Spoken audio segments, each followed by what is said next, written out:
నమస్కారం, అస్సలాముఅలైకుం. నేడు నారాయణఖేడ్ పట్టణంలోని మైనార్టీ సోదరులందరం పీస్ ర్యాలీ నిర్వహించడం జరిగింది. నేడు నల్ల చట్టమైన వక్ఫ్ చట్టంపై ఈ రోజు మేమందరం ఏకతాటిగా ఈ రోజు ర్యాలీ నిర్వహించడం జరిగింది. నేటికి ఈ చేసిన మా ముస్లింల మీద చేసిన కుట్రకు నిలదీస్తూ ఈ రోజు ర్యాలీ నిర్వహించడం జరిగింది. నేను బీజేపీ ప్రభుత్వంకి కానీ కోరేది ఒకటే, మీరు పార్లమెంట్ లో కానీ రాజ్యసభలో కానీ ఒక మెంబర్ ఆఫ్ పార్లమెంట్ చెప్తే, రాజ్యసభ మెంబర్ చెప్తే మీరు వినకుండా అహంకారంలో వచ్చి బిల్ పాస్ చేయడం చాలా బాధాకరం. నేను ఈ బిల్ అంటే మామూలు బిల్ కాదు.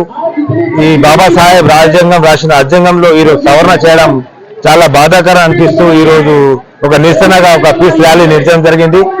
దయచేసి నేను ఇప్పటికీ కేంద్ర ప్రభుత్వం కోరేది ఒకటే, దయచేసి ఇప్పుడైనా కనీసం ఎంత అడుగులు ఈ బిల్ వాపసు తీసుకోవాలని కోరుకుంటూ సెలవు తీసుకున్నాను. జై హింద్, జై తెలంగాణ.